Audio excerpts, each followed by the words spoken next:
नमस्कार विद्यार्थी मित्रांनो, आजच्या व्हिडिओचा आपला टॉपिक आहे angles and types of angles, म्हणजेच कोन आणि कोनांचे प्रकार. कोन आणि कोनांचे प्रकार पाहण्यापूर्वी काही भूमितीमधील मूलभूत संबोध आपल्याला माहीत असायला पाहिजे. काही कन्सेप्ट आपल्या क्लिअर असाव्या. यासाठी पहा, सर्वप्रथम आहे पॉइंट किंवा त्याला आपण बिंदू म्हणतो. तर पेन, पेन्सिल यासारख्या अंकुशदार वस्तूने आपण ज्यावेळेस कागदावर एक बिंदू किंवा टिंब काढतो, हा टिंब म्हणजेच पॉइंट. त्याला आपण या पद्धतीने नाव देऊ शकतो. पॉइंट ए, नंतर हा समजा पॉइंट आहे बी, पॉइंट सी, या पद्धतीने आपण त्याला नाव देऊ शकतो. आणि लिहिताना पॉइंट ए किंवा बिंदू ए. समजा दुसरा आहे तो पॉइंट बी किंवा त्याला आपण बिंदू बी असं लिहायचं आहे. पुढे पाहूया रेषा किंवा लाईन म्हणजे काय. तर या ठिकाणी एक आकृती काढलेली आहे.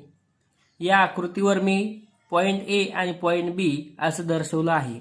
आकृतीचं निरीक्षण केलं तर दोन्ही बाजूंना बाण दिसत आहे किंवा ॲरो आहेत. त्यावरून आपण ॲरो रेषेला दोन्ही बाजूंना बाण असतात. नंतर आपण रेषेच्या संदर्भात अजून एक सेंटेन्स बोलू शकतो, ते म्हणजे रेषेचं निश्चित असं आपल्याला माप सांगता येत नाही. म्हणजे ही रेषा 10 सेंटीमीटरची आहे का 10 मीटरची आहे हे आपल्याला सांगता येणार नाही. आपण त्याबद्दल विधान करू शकत नाही. आता रेषा म्हणजे काय असते, तर हे ABC सारखे अनंत बिंदू या रेषेमध्ये आहेत. अनंत बिंदूंचा संच म्हणजे रेषा असते. या रेषेचं नाव जे आहे ते आपण कोणत्या पद्धतीने लिहू शकतो पहा. रेषेचं वाचन किंवा लेखन कसं करायचं, तर पाहूया. रेषा ए पासून बी पर्यंत, म्हणजे मी म्हणू शकतो रेषा ए बी आहे. नंतर मला हे उलट दिशेने पण म्हणता येईल, म्हणजे बी ए आपण लिहू शकतो रेषा बी ए. आणि तिसरा एक प्रकार असतो रेषेला नाव देण्याचा, तो या ठिकाणी स्मॉल लेटरमध्ये लिहिलेलं असतं, म्हणून आपण तेही म्हणू शकतो, म्हणजे रेषा एल आहे असंही आपल्याला म्हणता येईल. हे तीनही एकाच रेषेचे नाव आहेत. वेगवेगळ्या पद्धतीने आपल्याला लिहिता येतं. हेच आपण इंग्रजीतनं लिहायचं राहिलं तुम्हाला, तर तुम्ही लाईन ए बी, लाईन बी ए आणि लाईन एल या पद्धतीने लिहू शकता. रेषेच्या संदर्भात किंवा रेषा ओळखायची कशी, तर त्याला दोन्ही बाजूला तुम्हाला ॲरो दिसणार आहेत, ॲरो असणार आहेत. आणि अजून एक गोष्ट की रेषेच्या संदर्भात लांबी आपल्याला निश्चित सांगता येणार नाही. पुढे आहे रेषाखंड किंवा त्याला आपण सेगमेंट असं म्हणतो. तर काय आहे सेगमेंट पाहूया. मी पुन्हा एकदा एक रेषा काढून घेतो. रेषेला दोन्ही बाजूंना बाण असतात. मी या ठिकाणी एक रेषा काढलेली आहे, दोन्ही बाजूला बाण आहेत. त्यावरून आपण ओळखायचं आहे की ही रेषा आहे. या रेषेचा मी एक पीस घेतो, म्हणजे एक तुकडा घेतो. हा तुकडा, या रेषेचा एक तुकडा म्हणजेच रेषाखंड किंवा सेगमेंट होय. मग आता या ठिकाणी मी नाव दिलं, समजा या ठिकाणी पी बिंदू घेतला आणि हा क्यू आहे. तर पी आणि क्यू या दोन बिंदूंच्या मध्ये जे बिंदू आहेत त्यांचा संच म्हणजे रेषाखंड पी पासून ते क्यू पर्यंत. अर्थात आता या रेषाखंड हा पुढे वाढू शकत नाही, क्यूच्या पुढे जाणार नाही आणि पीच्या आधी सुद्धा येणार नाही. पी क्यूचं आपण निश्चितपणे माप सांगू शकतो. समजा मी जर म्हटलं की हा 6 सेंटीमीटरचा आहे, तर आपल्याला लिहिता येईल हा 6 सेंटीमीटरचाच असणार आहे, त्याचं माप पुढे वाढणार नाही. मग एक गोष्ट महत्त्वाची आपल्या लक्षात आलं की ॲरो किंवा बाण नसतात.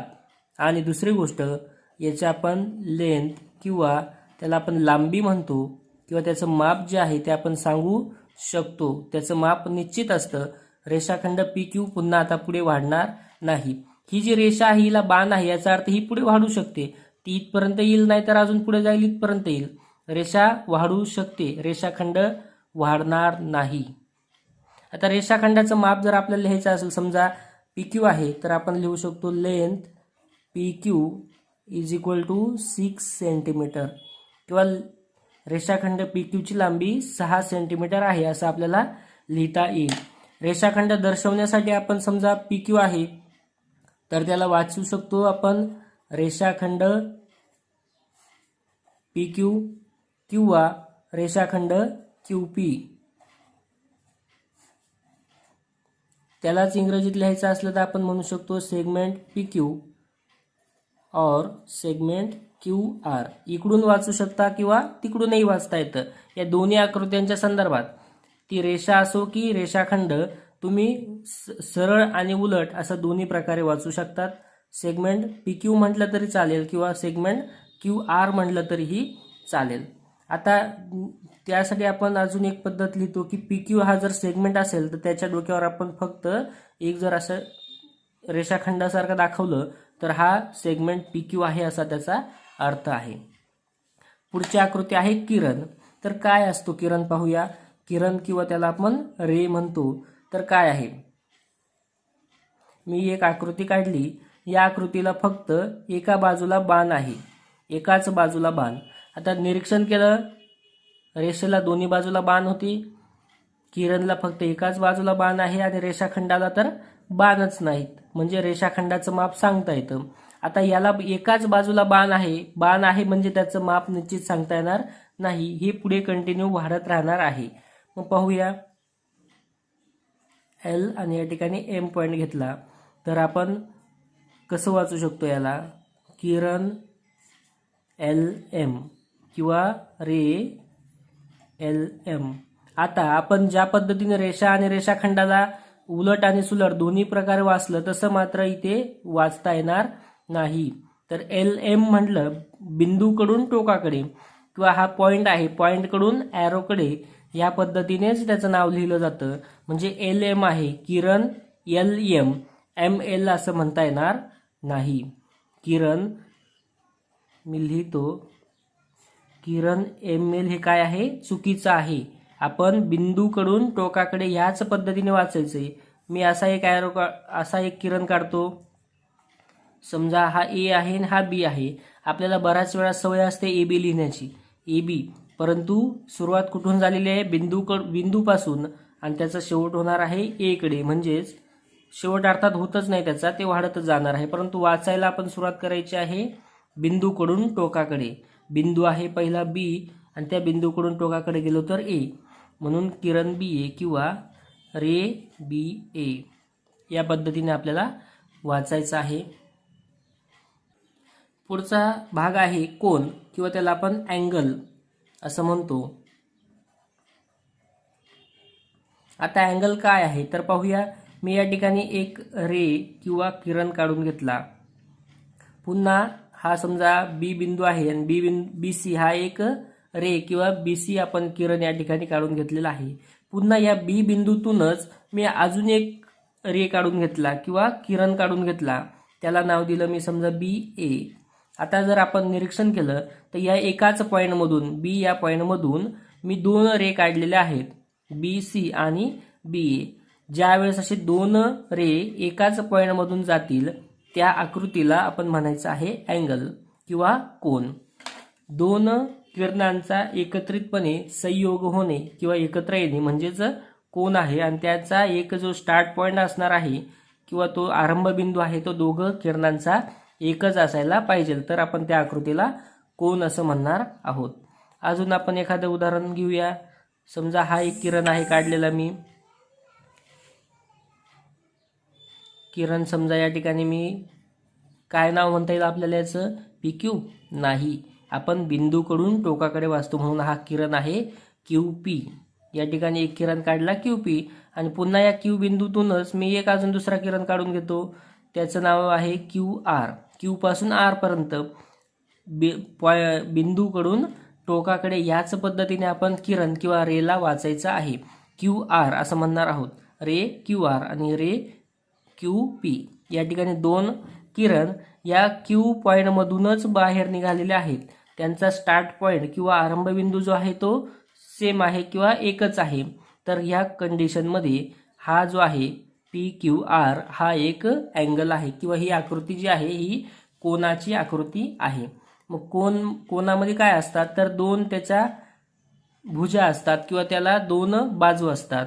ते दोन बाजू एका बिंदूमध्ये एकत्र येतात आणि त्यावेळेस ही कोनाची आकृती तयार होते. आता कोन लिहिण्यासाठी आपण हे चिन्ह वापरतो. चिन्ह वापरायचं आहे छोटासा कोन. कोन ए बी सी असं आपण त्याला लिहू शकतो. कोन ABC किंवा दुसरं CBA. इकडून वाचलं एकदा, आता पुन्हा या बाजूने तिकडे वाचणार आहे म्हणजे CBA असंही आपण त्याला म्हणू शकतो, कोन CBA. आणि अजून तिसरा एक प्रकार असणार आहे ऑर अँगल, जो स्टार्ट पॉइंट आहे किंवा आरंभबिंदू आहे दोघांच्या मध्ये असलेला, तो म्हणजेच कोन B. 3 प्रकारे आपण कोन वाचणार आहोत. तिन्ही गोष्टींमध्ये तुम्हाला एक कॉमन दिसला असेल. या ठिकाणी B मध्ये आलेला आहे, या ठिकाणी सुद्धा B मध्ये आला आहे, आणि जो मध्ये आला आहे तो म्हणजेच आपला मुख्य कोन आहे B. त्याचं आपण ABC, CBA आणि B असं 3 प्रकारे लेखन करू शकतो. या आकृतीच्या संदर्भात पाहूया. आपण म्हणू शकतो कोन PQR किंवा RQP, अँगल RQP, आणि तिसरा म्हणजे या दोघांच्या मध्ये आलेला QQ, म्हणून जो आहे तो मुख्य कोन म्हणजे Q आहे, म्हणून आपण लिहू शकतो अँगल Q. अशा प्रकारे आपल्याला कोन लक्षात आला असेल किंवा कोन काय असतो ते समजलं आहे. तर या कोनाच्या संदर्भात मेजरमेंट असतं ते अंशमध्ये आपण मोजतो. समजा मी या कोनाचं लिहिलेलं आहे 60 अंश, तर अंश म्हणजे या ठिकाणी आपण जी संख्या लिहिणार आहोत त्याच्या डोक्यावर या पद्धतीने छोटासा गोल केलेला असतो. मग अंश किंवा त्याला आपण डिग्री असंही म्हणतो. तर पाहूया, measurement of angle ABC is equal to 60 degree किंवा मापकोन ABC बरोबर 60 अंश असं आपण त्याला म्हणू शकतो. आता आपण पाहूया कोनांचे प्रकार किंवा टाइप्स ऑफ अँगल्स. आता सर्वप्रथम सुरुवात करूया राईट अँगलने किंवा काटकोन. काटकोन काय असतो? ज्या कोनाचं मेजरमेंट किंवा माप 90 अंश असतं त्या कोनाला आपण काटकोन असं म्हणायचं आहे. ज्या कोनाचं माप 90 अंश असतं तो कोन म्हणजे काटकोन किंवा राईट अँगल.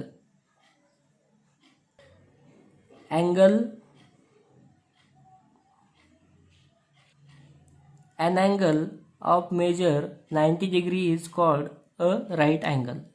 त्यानंतर पाहूया या दोघांमध्ये काय आहे. तर राईट अँगलवरून आपण हे दोघं ठरवणार आहोत किंवा या कोनाचं माप हे 0 डिग्रीपेक्षा जास्त असतं आणि 90 डिग्रीपेक्षा जे आहे ते कमी असतं. म्हणजे हा जो असणार आहे हा म्हणजेच लघुकोन. लघुकोनाचं माप 0 अंशापेक्षा जास्त आणि 90 अंशापेक्षा कमी असतं. आता या ठिकाणी मी रेड स्केच पेनने जे केलेलं आहे हे म्हणजेच आपला राईट अँगल आहे किंवा एकदम सरळ रेषेत झालेला कोन 90 अंशाचा. त्याच्या आत आहे हा, म्हणजेच काय तर 90 अंशापेक्षाही याचं माप जे असणार आहे ते कमी असणार आहे. म्हणजेच हा काय आहे तर लघुकोन किंवा ॲक्यूट अँगल आहे. त्यानंतर आहे विशाल कोन. पुन्हा या ठिकाणी मी रेड स्केच पेनने एक सरळ उभा स्तंभ दाखवला आहे आणि या इथपर्यंतचे जे अंतर आहे ते म्हणजेच 90 अंश आहे आणि 90 अंशाच्या पुढे गेलेलं आहे म्हणजे 90 अंशापेक्षा जास्त आहे. 90 अंशापेक्षा जास्त असेल आणि 180 अंशापेक्षा कमी असेल त्याला आपण विशाल कोन किंवा ॲप्ट्यूज अँगल असं म्हणतो. पुन्हा एकदा लक्षात घ्या, काटकोन म्हणजे ज्या कोनाचं माप 90 अंश असतं. लघुकोन म्हणजे ज्या कोनाचं माप 0 अंशपासून ते 0 पेक्षा जास्त आणि 90 अंशापेक्षा कमी असतं. आणि विशाल कोन म्हणजे ज्या कोनाचं माप 90 अंशापेक्षा जास्त आणि 180 अंशापेक्षा कमी असतं. काही उदाहरण घेऊया आपण, त्यावरून आपल्याला समजेल की कोणता प्रकार आहे. समजा एक अँगल आहे, त्याचं मेजरमेंट आहे measurement of angle ABC is 50 degree किंवा 50 अंश. तर यावरून आपण सांगू शकतो हा कोणता कोन आहे. तर 50 डिग्री म्हणजे 90 डिग्रीपेक्षा लेस आहे किंवा कमी आहे, तर हा ॲक्यूट अँगल आहे किंवा लघुकोन आहे. पुढचं एक्झाम्पल बघूया. Measurement of angle PQR is 95 degree. आता यावरून सांगा हा जो 95 आहे हा 90 डिग्रीपेक्षा प्लस आहे. म्हणजे 90 डिग्रीपेक्षा जास्त असेल तर त्याला आपण 90 डिग्रीपासून ते 180 पर्यंत त्याला आपण म्हणतो विशाल कोन किंवा ॲप्ट्यूज अँगल. तर हा आहे मग obtuse measurement of angle PQR is equal to 95 degree, म्हणजे हा 90 डिग्रीपेक्षा जास्त आहे आणि 180 किंवा 180 डिग्रीपेक्षा लेस आहे, म्हणून हा विशाल कोन आहे किंवा त्याला आपण ऑब्ट्यूज अँगल असंही म्हणतो. आता एक पाहूया, measurement of angle LMN is equal to 90 degree. आता याचं जे मेजरमेंट आहे ते आहे 90 डिग्री, आणि 90 डिग्री असेल तर त्याला आपण काटकोन किंवा राईट अँगल असं म्हणतो, म्हणजे हा आहे आपला राईट अँगल किंवा त्याला आपण काटकोन असंही म्हणतो. पाहूया यावर आधारित काही प्रश्न. What will be the angle between the minute and hour hands at 3 o'clock. घड्याळाचा तास काटा आणि मिनिट काटा यांच्या दरम्यान 3 वाजता किती अंशाचा कोन होईल. आता 3 वाजता तास काटा आणि मिनिट काटा कुठे असेल पाहूया. ज्यावेळेस 3 वाजतील त्यावेळेस तास काटा असणार आहे 3 वर आणि मिनिट काटा असणार आहे 12 वर. ह्या पोझिशनला आपण जर निरीक्षण केलं तर आपल्याला लक्षात येईल या ठिकाणी जो अँगल होतोय हा म्हणजे 90 डिग्रीचा अँगल आहे. त्यावरून आपल्याला सांगता येईल की 90 अंशाचा कोन होतोय किंवा 90 डिग्रीचा या ठिकाणी अँगल होणार आहे. पुन्हा या ठिकाणी बघा, जर समजा 3 आणि 6 यांचा जर या ठिकाणी अँगल मोजला 3 पासून ते 6 पर्यंत तर हा सुद्धा 90 डिग्री होतो. नंतर 9 ते 6 मोजला तर हा सुद्धा 90 डिग्री होणार आहे. या ठिकाणी 4 90 डिग्रीचे अँगल होत आहेत. मी जर या पद्धतीने काढून घेतलं तर हा प्रत्येक जो अँगल असणार आहे, या 12 पासून ते 3 पर्यंत मोजला 90 डिग्री, 3 पासून ते 6 पर्यंतचा हा सुद्धा 90 डिग्री, आणि 6 पासून 9 पर्यंतचा 90 डिग्री, आणि 9 पासून पुन्हा 12 पर्यंत आलो तर या ठिकाणी झालेला कोन सुद्धा 90 अंश असतो. या ठिकाणी चारही कोन जे आहेत ते 90, म्हणजे आपण जर मोजलं पूर्ण अंतर हे किती येतं पाहूया. 9 90 90 90 आणि 90 4 वेळा, म्हणजे 9 चोक 36 360 अंश. याचा अर्थ पूर्ण वर्तुळाचं जे माप असतं ते 360 अंश किंवा 360 डिग्री असतं. पुढचा प्रश्न पाहूया. How many angles are form in the given figure. आकृतीमधील तयार झालेल्या कोनांची एकूण संख्या किती किंवा किती कोन या ठिकाणी तयार होत आहेत. तर अशा प्रकारचा प्रश्न आल्यावर सर्वप्रथम आपल्याला जे दिसत आहेत त्या कोनांच्या मध्ये अंक लिहायचे आहेत. 1 2 3 या प्रकारे अंक लिहून घेतले. या ठिकाणी पहा 1 2 3 4 आणि 5 जेवढे अंक तुम्हाला मध्ये लिहिता येतील ते लिहून घ्यायचे. प्रत्येक ठिकाणी 1 या पद्धतीने आपण अंक लिहून घेतले. आता या लिहिलेल्या अंकांची बेरीज केली असता आपल्याला एकूण कोन मिळतील. म्हणजे 1 + 2 + 3 3 + 2 5 + 1 6, म्हणजे या ठिकाणी 6 अँगल्स आहेत किंवा 6 कोन आहेत. इकडे पाहूया 1 2 3 4 आणि 5 यांची काय करायची ॲडिशन. 1 + 2 + 3 + 4 + 5, तर 5 + 4 9 10 11 12 13 14 आणि 1 15, म्हणजे आपण म्हणू शकतो की या ठिकाणी किती अँगल्स आहेत तर 15 अँगल्स आहेत किंवा 15 कोन आहेत. आता ह्या मधल्या संख्यांची बेरीज करण्याची एक अजून सोपी पद्धत असते, ती आपण पाहिलेली आहे. पहिल्या 1-2 व्हिडिओमध्ये आपलं झालं असेल की 1 2 आणि 3 या तिघांची जर बेरीज करायची, क्रमवार संख्या आहेत तर 3 × 4 आणि छेद 2 किंवा भागिले 2 जर केलं तर यांची आपोआप बेरीज मिळेल. म्हणजे 2 1 2 2 2 4 आणि 3 2 6 झाली बेरीज. या ठिकाणी पाहूया 5, तर काय आहे शेवटचा अंक आहे 5, त्याच्या पुढचा अंकाने गुणायचा आहे आणि छेद 2 2 त्रिक 6 आणि 5 त्रिक आलेला आहे 15, म्हणजे बेरीज झालेली आहे 15. समजा असे अंक आलेले आहेत 12, तर तुम्ही काय कराल 12 × 13 असं लिहित जर 12 पर्यंत गेले तर मग 12 × 13 छेद 2 2 1 2 2 सक 12 आणि 13 सक 78 किंवा 78 असं त्याचं उत्तर मिळेल. या पद्धतीने तुम्ही सोडू शकता. नसेल हे लक्षात आलं ठीक आहे, काही प्रॉब्लेम नाही. यांची तुम्ही बेरीज करून घ्या. 3 + 2 5 + 1 6 उत्तर मिळालं. 5 + 4 + 3 + 2 + 1 यांची बेरीज येते 15. म्हणजे या ठिकाणी 15 कोन आहेत. Which type of angle is formed between the hour hand and minute hand at 4 o'clock? 4 वाजता घड्याळाचा तास काटा व मिनिट काटा यांच्या दरम्यान कोणत्या प्रकारचा कोन होईल? पाहूया. 4 वाजता जो मिनिट काटा आहे तो तर असणार आहे 12 वर आणि जो तास काटा आहे तो असेल 4 वर, किंवा हवर हँड असणार आहे 4 आणि मिनिट हँड असणार आहे 12 वर. तर आता ह्या पोझिशनला कोणता अँगल तयार होतो? आपण पाहिलं की 12 ते 3 या हा जर विचार केला तर हा किती झालेला आहे? 90 डिग्रीचा अँगल होणार आहे 12 ते 3 पर्यंत. आणि हा 3च्या पुढे आहे म्हणजे 90 डिग्रीपेक्षा प्लस आहे. मग जर 90 डिग्रीपेक्षा प्लस असेल, 90 डिग्रीपेक्षा जर प्लस असेल आणि 180 डिग्रीपेक्षा जर लेस असेल तर त्या अँगलला आपण काय म्हणतो ते आपल्याला माहीत आहे. 90 डिग्रीपेक्षा जास्त आणि 180 डिग्रीपेक्षा लेस असेल तर त्याला आपण ऑब्ट्यूज अँगल किंवा विशाल कोन असं म्हणतो. म्हणजे या ठिकाणी जो कोन तयार झालेला आहे तो कोन आहे विशाल कोन किंवा obtuse angle. What is the angle made between the stretch thumb and the index finger? हाताचा अंगठा आणि तर्जनी यामध्ये अंगठा सरळ केला असता किती अंशाचा कोन होईल? आता प्रश्न व्यवस्थित समजून घ्यायचा आहे. माझा जर हाताचा अंगठा या पद्धतीने असेल तर या ठिकाणी जो अँगल होणार आहे तो जो आहे लघु कोन होईल किंवा ॲक्यूट अँगल होणार आहे. परंतु मी जर स्ट्रेच केला तर हा जो अंगठा आहे हा सरळ जातो आणि या ठिकाणी त्यांना अपेक्षित आहे की हा अंगठा सरळ आहे आणि ही तर्जनी यांच्यामध्ये जो अँगल आहे तो 90 डिग्रीचा अँगल होत असतो. म्हणून आपण लिहूया की what is the angle made between stretch thumb and index finger. तर या ठिकाणी ह्या पद्धतीची रचना होईल म्हणजे 90 डिग्रीचा अँगल होईल. त्याला आपण काटकोन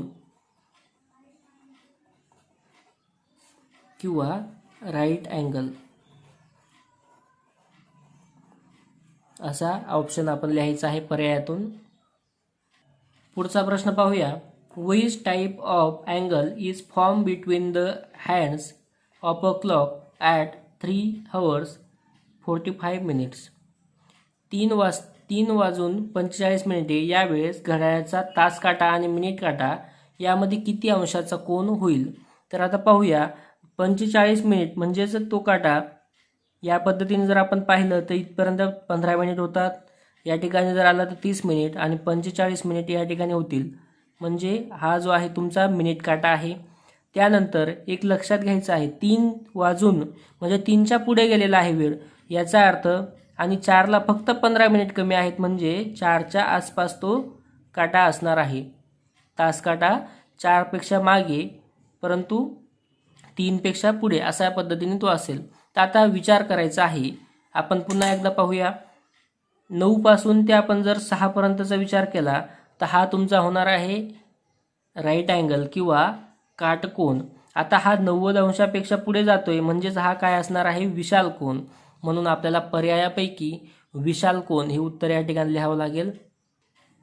ॲक्यूट अँगल म्हणजे लघु कोन, राईट अँगल काटकोन आणि ऑब्ट्यूज अँगल म्हणजे विशाल कोन. तर या ठिकाणी जो पर्याय आहे विशाल कोन हा बरोबर पर्याय आहे. आणि स्ट्रेट अँगल म्हणजे सरळ कोन. आता सरळ कोन म्हणजे काय हेही समजून घ्या. सरळ कोन म्हणजे काय? तर ज्यावेळेस हा बिंदू आहे इथून एक मी रे एका बाजूला गेला आणि ह्याच पॉईंटमधून मी अपोजिट त्याच्या एकदम विरुद्ध बाजूला एक रे काढला. हे दोघं सरळ आले म्हणजे या ठिकाणी जी एक लाईन तयार झालेली आहे ए पासून, समजा ओ ए हा एक रे आहे, ओ बी हा सेकंड रे आहे. हे दोन्ही जे रे आहेत हे एकमेकांच्या अपोजिट आहेत, एकमेकांच्या विरुद्ध आहेत. अशा पोझिशनला या ठिकाणी जो अँगल तयार होतो हा म्हणजे स्ट्रेट अँगल किंवा सरळ कोन असतो आणि याचं जे मेजरमेंट आहे ते 180 डिग्री असतं. Which of the following figure is of an obtuse angle? खालीलपैकी विशाल कोन कोणता आपल्याला ओळखायचा आहे. जर आपण विचार केला तर या ठिकाणी ह्या पद्धतीने लक्षात नाही आलं तर आपण आपलं जे पेज आहे ते फिरवून पहा, म्हणजे तुम्हाला लक्षात येईल की जर सरळ या पद्धतीने गेलं तर हा होणार आहे काटकोन. हा आणि हा याच्यामध्ये हा काटकोनपेक्षा कमी आहे, म्हणजेच हा लघुकोन आहे किंवा आपण त्याला ॲक्यूट अँगल असं म्हणतो. दुसरा आपण पाहिला तर हा स्ट्रेट दिसतोय, एक सरळ रेषा आणि एक आडवी रेषा या दोघांच्या मध्ये जो कोन झालाय हा 90 अंशाचा कोन आहे, म्हणून आपण याला काटकोन किंवा राईट अँगल असं म्हणतो. तिसरा जर पाहिला तर एक सरळ रेषा पाहायची आहे कोणताही बेस घेऊन आणि त्याच्या जर आपण या पद्धतीने काढली तर हा जो आहे हा सरळ आलेला हा या ठिकाणी होणार आहे तुमचा राईट अँगल, आणि हा राईट अँगलपेक्षा जास्त आहे म्हणून हा असणार आहे विशाल कोन. 90 डिग्रीपेक्षा प्लस दिसतोय म्हणून तो विशाल कोन आहे किंवा ऑब्ट्यूज अँगल आहे. आणि हा जो आहे याच्या हा पाहूया शेवटचा. हा पुन्हा एकदा या पद्धतीने जर रचना केली तुम्ही तर हा काटकोन होईल आणि काटकोनापेक्षा हा कमी आहे म्हणून हा असणार आहे लघुकोन, म्हणजेच ॲक्यूट अँगल. आता प्रश्नामध्ये विचारलेला विशाल कोन कोणता किंवा ऑब्ट्यूज अँगल कोणता, तर आपल्याला पर्याय क्रमांक 3 या आकृतीमध्ये दिसतोय की तो विशाल कोन आहे किंवा ऑब्ट्यूज अँगल आहे. अशा प्रकारे कोन आणि कोनांचे प्रकार यावरील आपण काही उदाहरणांचा सराव केला. व्हिडिओ आवडला असल्यास लाईक करा आणि यासारखेच अजून व्हिडिओ पाहण्यासाठी चॅनलला सबस्क्राईब करायला विसरू नका. थँक्यू.